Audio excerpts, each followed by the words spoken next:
पिछले वीडियो में हमने जाना स्टेबल और अनस्टेबल कंडीशन के बारे में।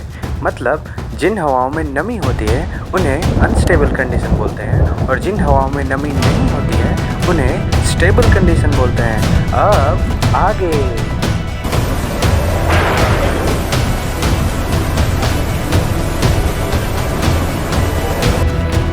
दो तरह के एयर मास राइज करेंगे। एक नॉर्मल एयर मास राइज करेगा जिसमें मॉइस्चर नहीं होगा तो जाके ऊपर में स्टेबल हो जाएगा। दूसरा तरह का एयर मास जो राइज करता है वो अनस्टेबल कंडीशन होता है। मतलब क्या कि उसमें मॉइस्चर कंटेंट हाई रहता है। इससे मतलब क्या है कि जब भी एयर मास राइज कर रहा है तो अपने साथ साथ वाटर वेपर को भी लेकर राइज कर रहा है। वाटर वेपर क्या करता है, अपने साथ साथ लेटेंट हीट को भी लिए हुए ऊपर की ओर राइज करता है। इसे बोलते हैं लेटेंट हीट ऑफ इवापोरेशन। और जब ऊपर जाता है तो वो लेटेंट हीट ऑफ कंडेंसेशन होता है। मतलब वहां पे जो वाटर वेपर अपने अंदर जो हीट समाये हुए था, जो कि हर 1 ग्राम वाटर वेपर जो होता है ना वो कम से कम 583 कैलोरीज होता है। मतलब लगभग आप 600 कैलोरीज मान के चलिए कि हर एक ग्राम के वाटर वेपर में होता है।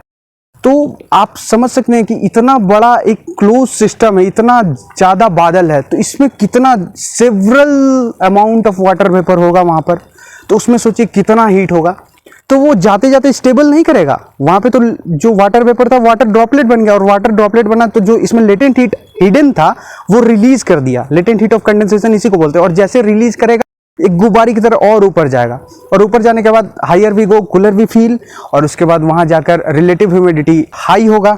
हाई होने का मतलब क्या हुआ कि जो इस क्लोज सिस्टम की जो क्षमता है वो 50% ही क्षमता है कि अपने अंदर वाटर वेपर को होल्ड ऑन कर सके। लेकिन जैसे ये वाटर ड्रॉपलेट के फॉर्म में ले लेता है तो उसकी क्षमता से बाहर हो जाता है होल्ड ऑन करने का। मतलब ह्यूमिडिटी कैपेसिटी उतना ही है लेकिन ह्यूमिडिटी उसमें बढ़ गया, नमी उसमें ज़्यादा बढ़ गया।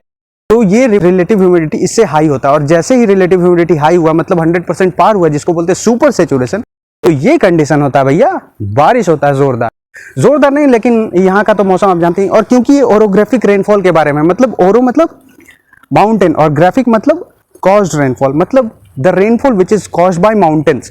So since I am residing right now in a mountainous region in the lotus feet of Baba Baidyanath Dham, so I felt like I should shoot a video regarding this in this manner. So I was having this and by God ये साथ पे छाता भी है जो help कर रहा है। तो I hope you enjoyed it. Do follow and do share it to other people जिन्हें नहीं पता इन चीज़ों के बारे में। Till then stay blessed and stay tuned and last but not the least, follow to know more and explore more.